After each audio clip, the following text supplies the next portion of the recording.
नमस्कार बच्चों। आज हम व्यावसायिक अध्ययन पुस्तक के दूसरे भाग का 12वां अध्याय उपभोक्ता संरक्षण शुरू करने जा रहे हैं। यह अध्याय संक्षिप्त किंतु महत्वपूर्ण अध्याय है। इस अध्याय में हम उपभोक्ताओं से जुड़ी हुई कुछ महत्वपूर्ण जानकारियों को सीखेंगे। वह भारत में उनके संरक्षण के लिए उठाए गए विभिन्न कदमों या उसके लिए बनाए गए कानूनों पर चर्चा करेंगे। बच्चों, जैसा कि आप जानते हैं, व्यवसायों के लिए उपभोक्ताओं का कितना महत्व होता है। कोई भी व्यवसाय या व्यवसायी अपने सभी कार्यों को उपभोक्ताओं के लिए ही तो करते हैं। यदि उपभोक्ता नहीं होंगे तो व्यवसायों के उत्पादों को खरीदने वाले नहीं होंगे, और यदि व्यवसायों के उत्पाद नहीं बिकेंगे तो व्यवसाय कैसे चलेंगे। तो कहने का अर्थ यह हुआ कि उपभोक्ता व्यवसायों के लिए एक बहुत महत्वपूर्ण स्थान रखते हैं। इसलिए भारत जैसे किसी भी स्वतंत्र बाजार की अर्थव्यवस्था में उपभोक्ताओं को बादशाह की तरह माना जाता है। हालांकि पहले ऐसा नहीं था। पहले केवियट एम्प्टर जैसा एक विचार व्यवसायों के मन में हुआ करता था। केवियट एम्प्टर का अर्थ था क्रेता स्वयं चौकन्ना रहे। अर्थात पहले व्यवसायों का यह मानना था कि क्रेताओं की यानी उपभोक्ताओं की जिम्मेदारी है कि वह खुद चौकन्ने रहें, वह अपने आप को किसी भी प्रकार के शोषण आदि से बचाएं, वह खुद वस्तुओं आदि की खरीद के वक्त पूरा ध्यान रखें। लेकिन अब यह सिद्धांत बदलकर केवियट वेंडिटर का सिद्धांत बन गया है। अर्थात विक्रेता को सावधान रहना चाहिए। अर्थात आज के समय में जिम्मेदारी विक्रेताओं के ऊपर आ गई है, व्यवसायों के ऊपर आ गई है। व्यवसायों को यह ध्यान देना होता है कि क्रेताओं के साथ किसी भी प्रकार का अनुचित व्यवहार ना हो। जैसे जैसे प्रतियोगिता में वृद्धि हो रही है, बाजारों का आकार बढ़ रहा है, व्यवसायों या कंपनियों की संख्या बढ़ रही है तथा बिक्री व बाजार में कंपनियों द्वारा अपने हिस्से को बनाए रखने या बढ़ाने का प्रयास हो रहा है, वैसे वैसे निर्माता या सेवा प्रदानकर्ता दोषपूर्ण, असुरक्षित उत्पाद, मिलावट, झूठे या गुमराह करने वाले विज्ञापनों, जमाखोरियों, इस तरह के सभी गलत या अनुचित तरीकों को अपनाने से बच रहे हैं। अब उनकी जिम्मेदारी है कि वो ध्यान दें कि उपभोक्ताओं के साथ ऐसे गलत कार्य ना किए जाएं। इस सिद्धांत या विचार को केवियट वेंडिटर का सिद्धांत कहा जाता है। तो आइए अब इसके साथ शुरू करते हैं और देखते हैं कि आखिर क्यों यह सिद्धांत बदला, आखिर क्यों यह सोच बदली और कैसे आज के समय में उपभोक्ता संरक्षण को इतना महत्वपूर्ण माना जाता है। उपभोक्ता संरक्षण न केवल उपभोक्ताओं के दृष्टिकोण से महत्वपूर्ण है, बल्कि यह व्यवसाय की दृष्टि से भी महत्वपूर्ण माना जाता है। यदि हम उपभोक्ताओं के दृष्टिकोण से बात करें तो यह इसलिए महत्वपूर्ण है क्योंकि सबसे पहले तो ज्यादातर उपभोक्ता अपने खरीद फरोख्त के मामले में मुख्य रूप से अज्ञान माने जाते हैं। अर्थात ज्यादातर उपभोक्ताओं को अपने अधिकारों या वस्तु आदि से जुड़े हुए सूचनाओं के बारे में पूरी जानकारी नहीं होती। उनके जानकारी का अभाव उनके शोषण का कारण बन जाता है। इसके अतिरिक्त अधिकतर उपभोक्ता असंगठित पाए जाते हैं। दूर दूर तक फैले होने, अलग अलग हितों के कारण उपभोक्ताओं का संगठित हो पाना बहुत मुश्किल होता है। हमारे देश में, हमारी अर्थव्यवस्था में लगभग हर प्रकार के संगठन पाए जाते हैं, लेकिन उपभोक्ताओं के संगठन, विशेषकर शक्तिशाली संगठन, बहुत कम पाए जाते हैं। असंगठित होने के कारण कई बार उपभोक्ता अपनी आवाज नहीं उठा पाते, इसलिए उनको संरक्षण देना अनिवार्य हो जाता है। इसके अतिरिक्त उपभोक्ताओं का चौतरफा शोषण किया जाता है। हर तरह से व्यवसायी या मध्यस्थ, सभी प्रकार के जो लोग हैं, वो लाभ कमाने के लालच में उपभोक्ताओं का शोषण करते हैं। ये तीन बिंदु इस बात को दर्शाते हैं कि उपभोक्ताओं को संरक्षण की आवश्यकता है। अब उपभोक्ताओं के संरक्षण की आवश्यकता केवल इसलिए ही नहीं क्योंकि वो अज्ञान या असंगठित हैं, बल्कि उनके संरक्षण की आवश्यकता इसलिए भी है क्योंकि यह व्यवसायों के हित में माना जाता है। व्यवसाय के दृष्टिकोण से यदि देखा जाए तो सबसे पहले उन्हें उपभोक्ता संरक्षण देने की जरूरत इसलिए है क्योंकि यह उनके खुद के दीर्घकालिक हित में है। जब कोई व्यवसाय स्वयं उपभोक्ताओं के हितों की रक्षा करने की कोशिश करता है, तो उपभोक्ताओं व समाज के अन्य वर्गों के मन में उस व्यवसाय की एक अच्छी तस्वीर बनकर आती है, एक अच्छा स्थान वह व्यवसाय समाज में पा लेता है। इसके कारण धीरे धीरे उस व्यवसाय को ख्याति प्राप्त होती है, वह उपभोक्ताओं के बीच प्रचलित या प्रसिद्ध हो जाते हैं, जिससे न केवल उनके उपभोक्ता उनके साथ वफादार बने रहते हैं, बल्कि नए उपभोक्ता भी साथ में जुड़ते रहते हैं। इससे व्यवसाय दीर्घकाल में, लंबे समय में अपने व्यवसाय को चला पाते हैं। इसके अतिरिक्त यह भी तर्क दिया जाता है कि व्यवसाय समाज के संसाधनों का उपयोग करते हैं, इसलिए यह उनकी जिम्मेदारी है कि वो बदले में समाज को भी कुछ दें। वो समाज के अभिन्न अंग उपभोक्ताओं को संरक्षण प्रदान करें, क्योंकि उन्होंने, व्यवसायों ने अपने संसाधन समाज से ही प्राप्त किए हैं। इसलिए इसे उनका सामाजिक उत्तरदायित्व भी माना जाता है। व्यवसायों को आज के समय में उपभोक्ताओं को संरक्षण देना इसलिए भी जरूरी है क्योंकि आज सरकारें इस मामले में बहुत सजग हैं। समय समय पर सरकारें हस्तक्षेप करती हैं, कोर्ट या न्यायालय हस्तक्षेप करते हैं कि यदि किसी उपभोक्ता के साथ किसी व्यवसाय या कंपनी ने कोई गलत व्यवहार किया है तो उस व्यवसाय को उसकी बड़ी हानि उठानी पड़ सकती है। इसलिए सरकारी हस्तक्षेप से बचने के लिए भी यह जरूरी है कि व्यवसाय उपभोक्ता संरक्षण के कदम उठाए। तो यह बातें इस बात को स्पष्ट कर देती हैं कि चाहे वो उपभोक्ताओं की दृष्टि से हो, चाहे व्यवसाय की दृष्टि से, उपभोक्ताओं को संरक्षण चाहिए, उन्हें संरक्षण दिया जाना चाहिए। इस बात को मानते हुए व ध्यान में रखते हुए सन 1986 में भारत में एक कानून पास किया गया जिसे उपभोक्ता संरक्षण अधिनियम कहा जाता है।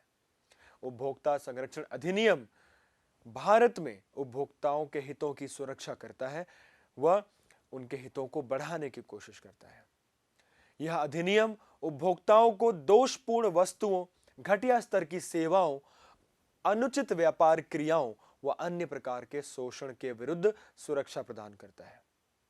यह उपभोक्ताओं को शक्ति प्रदान करने व उनके हितों की सुरक्षा के लिए उन्हें कुछ महत्वपूर्ण अधिकार प्रदान करता है। आज भारत में यह अधिनियम उपभोक्ता संरक्षण के क्षेत्र में एक मील का पत्थर साबित हुआ है। इसने उपभोक्ताओं को ऐसे कई अधिकार प्रदान किए हैं जिनके कारण आज भारत का उपभोक्ता बहुत सशक्त हो गया है। आइए इन अधिकारों पर चर्चा करें। उपभोक्ताओं के ये अधिकार मुख्यतः 6 वर्गों में बांटे गए हैं। सबसे पहला अधिकार सुरक्षा का अधिकार कहलाता है।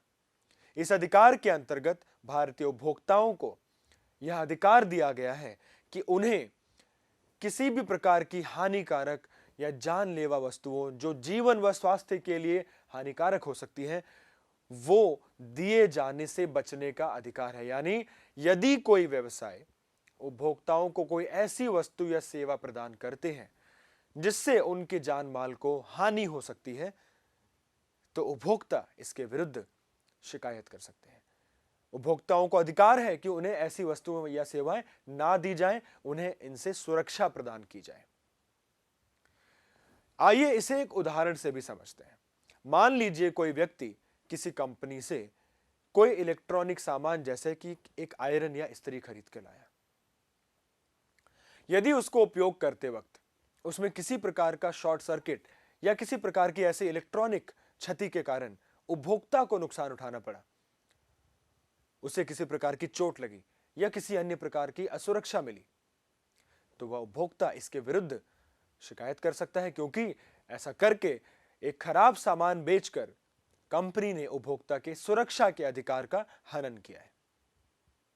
इस प्रकार यह अधिकार उपभोक्ताओं को क्षति पहुंचाने वाली वस्तुओं या सेवाओं से सुरक्षा प्रदान करता है। इसके पश्चात उपभोक्ताओं को सूचना का अधिकार प्राप्त है। सूचना के अधिकार के अंतर्गत उपभोक्ता जिस वस्तु या सेवा को खरीद रहे हैं या उपयोग कर रहे हैं, उसके संबंध में पूरी जानकारी प्राप्त करने का उन्हें अधिकार है। उन्हें उस वस्तु के घटक यानी वो किन चीजों से बनी है, उसकी निर्माण तिथि, मूल्य, मात्रा, उपयोग करने के दिशा निर्देश, ये सभी चीजें जानने का अधिकार है। यह इस अधिकार के बाद ही हुआ है कि अब कंपनियां अपने उत्पादों पर बहुत विस्तृत जानकारियां देती हैं। आप किसी भी कंपनी का किसी भी प्रकार का सामान उठा लें, वो छोटे से टॉफी या चॉकलेट से लेके बड़ी-बड़ी इलेक्ट्रॉनिक सामानों की बात हो, उन सभी के ऊपर यह सूचनाएं दी जाती हैं कि वह वस्तु कब बनी, उसको उपयोग किस तरह से करना है, उसकी मात्रा, आकार क्या है, उसके घटक क्या है, उसका मूल्य क्या है। इस तरह की सूचनाएं उपभोक्ताओं को दी जाती हैं क्योंकि उन्हें सूचना का अधिकार है। तीसरा अधिकार चयन का अधिकार है, यानी उपभोक्ताओं को इस बात का अधिकार है कि वह अपने मन मुताबिक चयन करके अपने लिए उचित सेवाएं या वस्तुएं ले सकें, उपयोग कर सकें। उन्हें कोई भी व्यवसाय या अन्य व्यक्ति दबाव नहीं डाल सकता या उन पर दबाव नहीं बनाया जा सकता कि वह एक विशेष प्रकार की वस्तु का ही सेवन करें। जब एक उपभोक्ता कोई वस्तु खरीदने जाता है तो उन्हें इस बात का अधिकार है कि उन्हें उस वस्तु के विभिन्न प्रकारों को चुनने का अधिकार मिले। इन तीन अधिकारों को उपभोक्ताओं के मुख्य अधिकार कहा जा सकता है। अगले तीन अधिकार इन तीन अधिकारों को मजबूती प्रदान करने के लिए बनाए गए हैं। जैसे कि चौथा अधिकार है शिकायत का अधिकार, यानी यदि किसी उपभोक्ता के उपरोक्त तीन अधिकारों में से कोई अधिकार का हनन किया जाता है तो उसके पास इस बात का अधिकार है कि वह उसके विरुद्ध शिकायत कर सकते हैं। अब सोचिए, यदि शिकायत का ही अधिकार नहीं होता तो उपरोक्त तीन अधिकारों का क्या काम था। यदि उन अधिकारों का हनन भी किया जाता तो उपभोक्ता शिकायत ही नहीं कर पाते। इसलिए शिकायत का अधिकार एक महत्वपूर्ण अधिकार है। उपभोक्ता अपने साथ हुए किसी भी अनुचित व्यवहार के विरुद्ध शिकायत कर सकते हैं, चाहे तो वो कंपनी को शिकायत करें या सरकार के सामने, पुलिस के सामने या न्यायालयों में जाकर शिकायत करें। शिकायत के अधिकार के कारण ही आज कई समझदार व्यावसायिक इकाइयों ने अपने व्यवसायों में, अपने फर्मों में स्वयं शिकायत व उपभोक्ता सेवा कक्षों की स्थापना करी है ताकि वो अपने उपभोक्ताओं की शिकायतों का तुरंत कुशलतापूर्वक निपटारा कर सके। इस बात को आपको ध्यान रखना है, कई बार परीक्षाओं में यह पूछा जाता है कि किस अधिकार के कारण कंपनियां अपने यहां पर शिकायत कक्ष या सेल बनाती हैं। पांचवा अधिकार है क्षतिपूर्ति का अधिकार। इसके अंतर्गत एक उपभोक्ता को इस बात का अधिकार है कि यदि उसके साथ वाकई कुछ गलत हुआ है तो उसके कारण उसे हुई जान माल की जो भी हानि है, उस हानि या उस क्षति के बदले उसे एक उचित हर्जाना या क्षतिपूर्ति की जाए। छठा अधिकार उपभोक्ता शिक्षा का अधिकार है। यह भी एक बहुत महत्वपूर्ण अधिकार माना जाता है क्योंकि यदि उपभोक्ताओं को अपने अन्य 5 अधिकारों का ज्ञान ही नहीं है, उन्हें उस बात की सूचना ही नहीं है, शिक्षा ही नहीं है, तो वह उन अधिकारों का उपयोग कैसे करेंगे। इसलिए यह जरूरी हो जाता है कि उपभोक्ताओं को अपने अधिकारों की जानकारी हो। इसे भी एक अधिकार का रूप दिया गया है जिसके अंतर्गत उपभोक्ता अपने अधिकारों को जान सकते हैं। सरकारें व कंपनियां इसके लिए कदम उठाती हैं कि उपभोक्ताओं को अपने अधिकारों के बारे में अच्छे से पता हो। तो इस प्रकार हमने देखा कि भारत में उपभोक्ताओं को ये 6 बहुत महत्वपूर्ण अधिकार दिए गए हैं। लेकिन जब कभी भी किसी भी स्थिति में किसी व्यक्ति या समूह को यदि कुछ अधिकार दिए जाते हैं तो उन्हें संतुलित करने के लिए साथ में कुछ कर्तव्यों का होना भी अनिवार्य है, अन्यथा अधिकारों का गलत उपयोग किया जा सकता है। इसलिए उपभोक्ताओं को कुछ कर्तव्य भी निभाने होते हैं, उन्हें कुछ दायित्व भी पूरे करने होते हैं। आइए उनके कुछ प्रमुख दायित्वों पर चर्चा करें। उपभोक्ताओं का सबसे पहला दायित्व है कि उन्हें बाजार में उपलब्ध विभिन्न वस्तु व सेवाओं के संबंध में जानकारी रखनी होगी। यह उपभोक्ताओं की जिम्मेदारी है कि वो जानकारी प्राप्त करने की कोशिश करें, वस्तुओं का चयन करने की कोशिश करें। दूसरा, उनकी यह भी जिम्मेदारी है कि वह केवल मानक वस्तुओं को ही खरीदें। वह वस्तुओं को खरीदते वक्त उनके गुणवत्ता को सुनिश्चित करने के लिए, उन पर विश्वास प्राप्त करने के लिए यह देखें कि वो वस्तुएं मानक गुणवत्ता की हैं कि नहीं।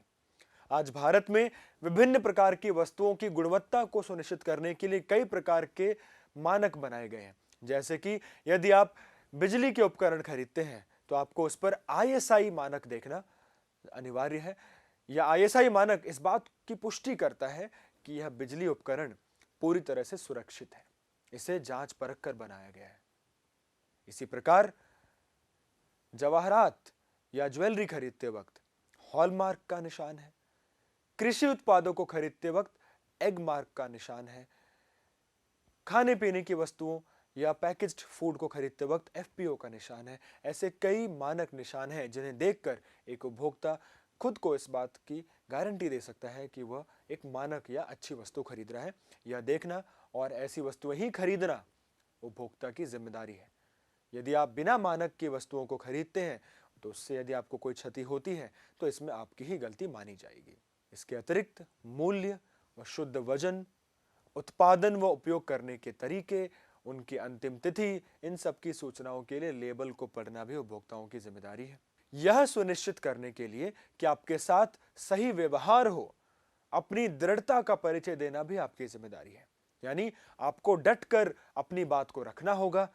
इस बात को सुनिश्चित करना होगा कि आपने कोशिश की कि आपके साथ कोई गलत व्यवहार नहीं हुआ है। इसके अलावा लेन देन में पूरी ईमानदारी बरतना, केवल कानून सम्मत वस्तुओं व सेवाओं को खरीदना, कालाबाजारी, जमाखोरी जैसे अनुचित आचरणों में शामिल ना होना, ये उपभोक्ताओं की जिम्मेदारी है। आज हम यह देखेंगे कि इस अधिनियम के प्रावधानों को लागू करने के लिए व उपभोक्ताओं को उचित संरक्षण उचित समय पर प्रदान करने के लिए भारत में कैसे एक 3 स्तरीय प्रणाली बनाई गई है, एक 3 स्तरीय व्यवस्था बनाई गई है। यह व्यवस्था यह सुनिश्चित करती है कि उपभोक्ताओं के विभिन्न प्रकार की जरूरतों या शिकायतों को सही समय पर निपटाया जाए। इसके अंदर जो निवारण एजेंसियां हैं उन्हें 3 स्तरों में बांटा गया है: जिला स्तर, राज्य स्तर व राष्ट्रीय स्तर। यह एक 3 तंत्रीय व्यवस्था है जो उपभोक्ता संरक्षण के सभी पहलुओं को अच्छे से भारत में लागू कराने की कोशिश करती है। इन तीनों स्तरों के कार्यप्रणाली को समझने से पहले आइए आज यह पहले जान लेते हैं कि इस कानून में, इस अधिनियम में उपभोक्ता किसे कहा जाता है। हम आम भाषा में तो उपभोक्ता समझते ही हैं, ऐसा व्यक्ति जो वस्तुओं या सेवाओं का सेवन करता है। लेकिन इस अधिनियम के अंदर एक विशेष परिभाषा दी गई है। इस परिभाषा का अर्थ यह निकल के आता है कि उपभोक्ता उस व्यक्ति को माना जाता है जो किसी प्रतिफल के बदले किसी वस्तु को या तो खरीदता है या भाड़े पर लेता है। उस वस्तु या सेवा का खरीदने या भाड़े का जो मूल्य है, या तो उस व्यक्ति ने उसका भुगतान कर दिया हो या वचन दिया हो कि वो एक निश्चित तिथि में करेगा, या आंशिक भुगतान करके बाकी का भुगतान आगे करने का वचन दिया हो। ऐसा व्यक्ति जो इस प्रकार से वस्तु या सेवाओं को खरीदता या भाड़े पर लेता है, उसे इस अधिनियम में उपभोक्ता माना जाता है। अब इसके आगे जब किसी उपभोक्ता के साथ किसी प्रकार का कोई अनुचित व्यवहार होता है तो वह उपभोक्ता अपनी शिकायत को लेकर निवारण एजेंसियों के पास जाता है। जैसा कि मैंने बताया, भारत में ये एजेंसियां 3 स्तरों पर है। सबसे पहला है जिला स्तर, जहां इन एजेंसियों को जिला फोरम कहा जाता है, जो भारत के विभिन्न जिलों में स्थापित किए गए हैं। जिला फोरम में एक प्रधान व 2 दूसरे सदस्य होते हैं, जिनमें से कम एक महिला होना अनिवार्य है। इन सभी की नियुक्ति राज्य सरकारें करती हैं। शिकायत किसी भी उपयुक्त जिला फोरम के पास की जा सकती है। शर्त यह है कि वस्तुओं या सेवाओं का मूल्य या उनसे जुड़े क्षतिपूर्ति का दावा 20 लाख रुपए से अधिक नहीं होना चाहिए। यानी 20 लाख रुपए तक के दावों के लिए उपभोक्ता जिला फोरम में जाकर शिकायत कर सकते हैं। यदि पीड़ित उपभोक्ता जिला फोरम के आदेश से संतुष्ट नहीं होते तो वो आदेश पारित होने के 30 दिनों के अंदर राज्य कमीशन के पास जाकर अपील कर सकते हैं, जो कि जिला फोरम से ऊपर का स्तर होता है। तो पहला स्तर हो गया जिला फोरम, जहां 20 लाख रुपए तक के दावों की शिकायत की जा सकती है। दूसरा स्तर है राज्य फोरम या राज्य कमीशन। भारत में करीब 36 राज्य कमीशन है। प्रत्येक राज्य स्तरीय कमीशन या आयोग में एक प्रधान व कम से कम 2 सदस्य होने चाहिए, जिनमें से एक महिला होना अनिवार्य है। इनकी नियुक्ति राज्य सरकारें करती हैं। एक उपभोक्ता अपनी शिकायत को एक उपयुक्त संबंधित राज्य कमीशन में कर सकता है, लेकिन शर्त यह है कि दावे का मूल्य 20 लाख रुपए से अधिक वह 1 करोड़ रुपए तक हो। यानी 20 लाख से 1 करोड़ रुपए तक के दावे या शिकायतों को हम सीधे राज्य कमीशन में ले जा सकते हैं। राज्य कमीशन में शिकायत करने के फिर दो तरीके हो गए। जैसा कि हमने पहले देखा, यदि जिला फोरम के आदेश से उपभोक्ता संतुष्ट नहीं है तो वो अपने 20 लाख तक के मामलों को भी राज्य कमीशन में ले जा सकता है। बस शर्त यह थी कि पहले जिला फोरम में शिकायत हो, वहां संतुष्ट ना होने पर ही उसे राज्य कमीशन में लाया जाए। लेकिन यदि मामला 20 लाख से अधिक और 1 करोड़ तक का हो तो सीधा राज्य कमीशन में भी शिकायत की जा सकती है। अब यदि एक उपभोक्ता राज्य कमीशन के आदेश से संतुष्ट नहीं है तो वह फिर राष्ट्रीय कमीशन में उसके विरुद्ध 30 दिनों के अंदर शिकायत कर सकते हैं।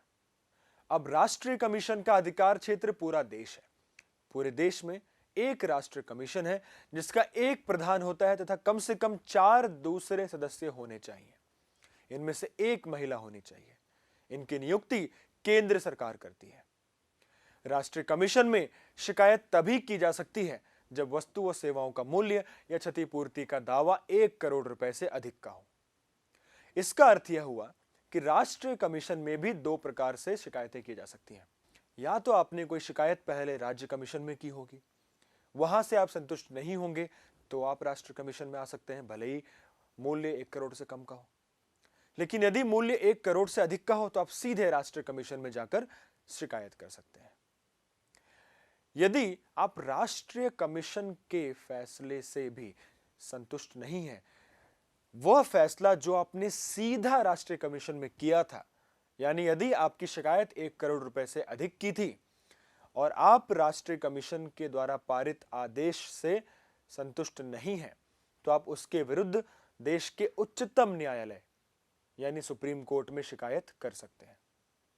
इसका अर्थ यह हुआ कि केवल तभी अपील भारत के सुप्रीम कोर्ट में की जा सकती है जब वस्तुओं और सेवाओं का मूल्य 1 करोड़ से अधिक हो।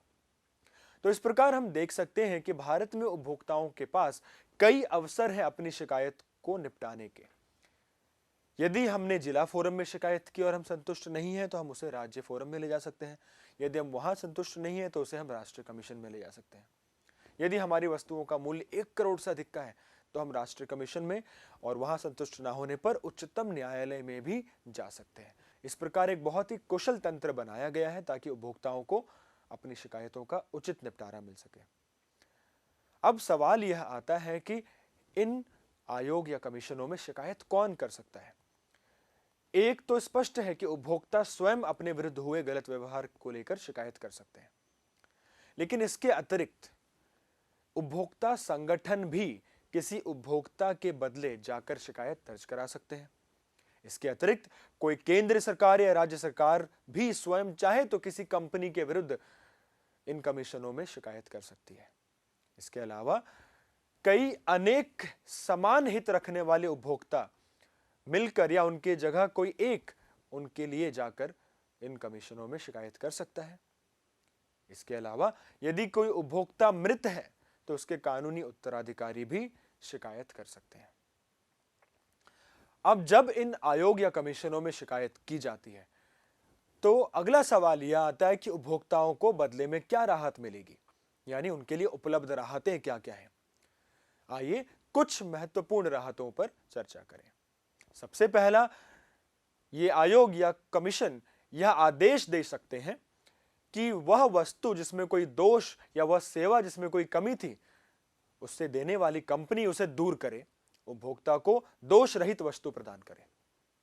दूसरा, यदि उपभोक्ता दोष को ठीक करके दिए जाने के बाद भी संतुष्ट ना हो तो उस दोषपूर्ण वस्तु को बदलकर उसके जगह एक दोष मुक्त वस्तु दिए जाने का भी प्रावधान है। इसके अतिरिक्त वस्तुओं और सेवाओं के लिए किए गए भुगतान की वापसी करने का प्रावधान भी है, यानी यदि वस्तु को ठीक नहीं किया जा सकता या बदला नहीं जा सकता तो कंपनी उनके पैसे वापस करे, उपभोक्ताओं को उनके भुगतान की राशि वापस दी जाएगी। इसके अतिरिक्त विरोधी पक्ष की लापरवाही के कारण यदि उपभोक्ता को किसी प्रकार की हानि हुई है या चोट लगी है या किसी प्रकार की जान माल की क्षति हुई है तो उस क्षतिपूर्ति के रूप में एक उचित राशि का भुगतान या हर्जाना दिए जाने का भी प्रावधान है। उचित परिस्थितियों में दंड स्वरूप एक बड़ी क्षति का भुगतान करने का भी प्रावधान है। अनुचित या प्रतिबंधित व्यापारिक क्रियाओं को रोकना तथा उनकी पुनरावृत्ति न होने देने का अधिकार भी इन कमीशनों के पास है। खतरनाक वस्तुओं की बिक्री पर रोक लगाना, विक्रय के लिए रखी गई हानिकारक वस्तुओं को वापस ले लेना, इस तरह के कई प्रावधान हैं जिनके द्वारा उपभोक्ताओं को राहत पहुंचाई जाती है। तो हमने इस प्रकार देखा कि भारत में उपभोक्ता शिकायतों के निपटारे के लिए न केवल पहले उपभोक्ताओं को अंकित किया गया है, उनको पहचाना गया है, उपभोक्ताओं को परिभाषित किया गया है, बल्कि यह भी सुनिश्चित किया गया है कि शिकायत कौन कर सकता है। केवल उपभोक्ता ही नहीं बल्कि कई अन्य ऐसे समूह भी हैं जो उपभोक्ताओं के लिए शिकायत कर सकते हैं। शिकायतें अलग अलग स्तरों पर की जा सकती हैं, वह बदले में कई प्रकार की राहतों का प्रावधान है। अब यहां पर अगली महत्वपूर्ण सूचना यह आती है कि कई बार कई उपभोक्ता अपने साथ हुए गलत व्यवहार की शिकायत करने योग्य नहीं होते या समर्थ नहीं होते। ऐसे में उन्हें सहायता की आवश्यकता होती है। ऐसे में भारत में कई गैर सरकारी संगठनों यानी एनजीओज की स्थापना की गई है, जिनकी एक बहुत महत्वपूर्ण भूमिका भारतीय उपभोक्ता संरक्षण के क्षेत्र में पाई जाती है। भारत में उपभोक्ताओं के संरक्षण व उनको बढ़ावा देने के लिए, उसके प्रवर्तन के लिए कई उपभोक्ता संगठन या गैर सरकारी संगठनों की स्थापना की गई है। ये ऐसे संगठन हैं जो लोगों के कल्याण के लिए कार्य करते हैं। इनका अपना संविधान होता है तथा इनमें सरकारी हस्तक्षेप नहीं होता। भारत में इस तरह के संगठन ऐसे कई कार्य करते हैं जो उपभोक्ताओं को रक्षा प्रदान करते हैं, जैसे कि ये उपभोक्ताओं के प्रशिक्षण कार्यक्रम चलाते हैं, सेमिनार कराए जाते हैं, कार्यशालाएं लगाई जाती हैं, जिनके द्वारा उपभोक्ताओं को सूचना प्रदान की जाए, उन्हें इसके लिए प्रशिक्षित किया जाए कि वो कैसे अपने हक के लिए, अधिकार के लिए लड़ सकते हैं। इसके अतिरिक्त उपभोक्ताओं की समस्याओं या उनसे जुड़ी हुई कानूनी रिपोर्ट को तैयार करना, राहत व हित कार्यों में उससे जुड़े हुए ज्ञान प्रदान करना व इससे जुड़ी सभी जानकारियों को उपभोक्ताओं तक पहुंचाना, इसके लिए कई एनजीओ या संगठन अपने प्रकाशन या मैगजीन प्रकाशित करते हैं, तरह तरह के प्रकाशनों को निकालते हैं जिन्हें पढ़कर भी उपभोक्ता सचेत हो सकते हैं। प्रतियोगी ब्रांड के गुणों की तुलनात्मक जांच के लिए कई बार ऐसे संगठन स्वयं उत्पादों की जांच कराते हैं, प्रयोगशालाओं में उन्हें लेके जाते हैं, उनकी गुणवत्ता की जांच कराते हैं और समय समय पर ऐसे जांच के परिणामों को प्रकाशित करते हैं। बेईमान, शोषणकर्ता व अनुचित व्यापारिक क्रियाओं को करने वाले विक्रेताओं को प्रतिवाद करना तथा उनके लिए कार्यवाही करने के लिए उपभोक्ताओं को प्रोत्साहित करना, यह भी इन संगठनों का एक महत्वपूर्ण कार्य है। इसके अतिरिक्त जरूरत पड़ने पर उपभोक्ताओं को कानूनी सहायताएं प्रदान करना भी ऐसे एनजीओ करते हैं। तो इन बातों से यह स्पष्ट हो जाता है कि भारत में जितने भी इस प्रकार के संगठन हैं या एनजीओ हैं, उनकी बहुत महत्वपूर्ण भूमिका है। ऐसा इसलिए भी है क्योंकि भारत में अधिकतर उपभोक्ता ज्ञान रहित हैं, असंगठित हैं व उनमें इतना सामर्थ्य नहीं है कि वो अपने अधिकारों के लिए लड़ सकें। इसलिए भारत जैसे देश में इस तरह के संगठनों की भूमिका बहुत ही महत्वपूर्ण हो जाती है। ऐसे अनेक संगठन हमारे देश के विभिन्न राज्यों या शहरों में पाए जाते हैं। इनमें से कुछ संगठनों के नाम हमें पता होने चाहिए, जैसे कि उपभोक्ता समन्वय परिषद जो कि दिल्ली में है, कॉमन कॉज जो कि दिल्ली में है। दिल्ली में ही एक और संगठन है वॉइस के नाम से, जिसे उपभोक्ता शिक्षण हितार्थ स्वयंसेवी संगठन कहा जाता है। अहमदाबाद में सीईआरसी के नाम से यानी उपभोक्ता शिक्षण व अनुसंधान केंद्र के नाम से एक संगठन है। अहमदाबाद में ही उपभोक्ता संरक्षण परिषद यानी सीपीसी के नाम से एक संगठन है। ऐसे अनेक संगठन भारत के अन्य राज्यों व शहरों में भी हैं जो तत्पर होकर भारतीय उपभोक्ताओं के संरक्षण के लिए कार्य करते हैं। हम सब भी कहीं ना कहीं उपभोक्ता की भूमिका निभाते हैं। तो यह अध्याय पढ़ के हमें ना केवल इसे एक अध्याय के रूप में लेना चाहिए, बल्कि हमें अपने उपभोक्ता ज्ञान को भी बढ़ाने की कोशिश करनी चाहिए। हम जब किसी भी वस्तु या उत्पाद का सेवन करें तो हमें अपने अधिकारों व कर्तव्यों का ध्यान रखना चाहिए व यदि कोई कंपनी किसी प्रकार का गलत काम करती है तो हमें उसके विरुद्ध शिकायत करनी चाहिए, ताकि हमारे साथ जो घटना हुई ऐसा वह कंपनी अन्य उपभोक्ताओं के साथ ना कर सके। ऐसा करके हम अपने जागरूक उपभोक्ता होने के दायित्वों को निभा सकते हैं। तो बच्चों, इस अध्याय के दोनों भागों में हमने उपभोक्ता संरक्षण से जुड़ी हुई बहुत सारी सूचनाओं या जानकारियों को बारीकी से देखा। हमने देखा कि कैसे भारत ने उपभोक्ता संरक्षण अधिनियम पारित करके दुनिया के सामने एक उदाहरण प्रस्तुत किया। भारत उन चुनिंदा देशों में से था जिन्होंने सबसे पहले उपभोक्ताओं के संरक्षण के लिए ऐसे पुख्ता कदम उठाए। भारत का उपभोक्ता संरक्षण अधिनियम न केवल उपभोक्ताओं को परिभाषित करते हुए यह बताता है कि उपभोक्ता उन्हें कहा जाएगा जो एक प्रतिफल के बदले वस्तुओं को या तो तुरंत खरीदते हैं या भाड़े पर लेते हैं। ऐसे उपभोक्ता वस्तुओं व सेवाओं का उपभोग करते वक्त कुछ अधिकारों के लिए अधिकृत किए गए हैं, चाहे वो सुरक्षा का अधिकार हो, वो चयन का अधिकार हो, वो सूचना का अधिकार हो, वो शिकायत करने का अधिकार हो, वह क्षतिपूर्ति का अधिकार हो, या इन सभी अधिकारों की जानकारी यानी शिक्षा का अधिकार हो। ये सभी अधिकार भारतीय उपभोक्ताओं को बहुत सशक्त बनाने का काम करते हैं। लेकिन साथ ही साथ यह अधिनियम बहुत संतुलित तरीके से उपभोक्ताओं को उनके दायित्व भी बताता है। अपने अधिकारों को पाने के लिए ये जरूरी है कि हम अपने कर्तव्यों या दायित्वों को निभाएं। हम सामान खरीदते वक्त बिल लें यानी रसीद प्राप्त करें, हम केवल मानक वस्तुओं को खरीदें, हम पर्यावरण का ध्यान रखें, हम सभी सूचनाओं को पढ़ें, हम वस्तुओं की जानकारी प्राप्त करें ताकि हम एक जागरूक उपभोक्ता बन सकें। इन सब के बाद भी यदि हमारे साथ किसी प्रकार का दुर्व्यवहार होता है, किसी प्रकार की क्षति होती है, तो हम तुरंत उसकी शिकायत करें, एक उचित फोरम को चुनें। यदि हमारी शिकायत 20 लाख तक की है तो हम जिला फोरम में जाएं, यदि वो 20 लाख से 1 करोड़ तक की है तो हम राज्य कमीशन में जाएं, यदि वह 1 करोड़ से अधिक है तो हम राष्ट्रीय कमीशन में जाएं। जब तक हमारे अधिकार हमें ना मिल जाएं, जब तक हमारी उचित शिकायत का निपटारा ना हो जाए, हम अपने अधिकारों के लिए लड़ते रहें। यदि हम किसी भी वजह से इन अधिकारों को पाने या अपनी शिकायतों को निपटान करने में असमर्थ हैं, तो हम उसके लिए संगठित हों, संगठन बनाएं, या जो पहले से बने हुए गैर सरकारी संगठन हैं, एनजीओ हैं, उनसे जुड़ें, उनके पास जाएं और सहायता मांगें। इन सभी बातों का ध्यान रखते हुए यदि हम कार्य करेंगे तो हम भारतीय अर्थव्यवस्था को उसके सबसे महत्वपूर्ण अंग यानी उपभोक्ताओं के लिए एक सुरक्षित स्थान बना पाएंगे। मैं आशा करता हूं कि यह अध्याय पढ़ के न केवल आपको यह अध्याय समझ आया होगा, बल्कि आपको एक उपभोक्ता के तौर पर भी जागरूकता व जानकारी मिली होगी। इस अध्याय व आज के इस भाग में इतना ही। धन्यवाद।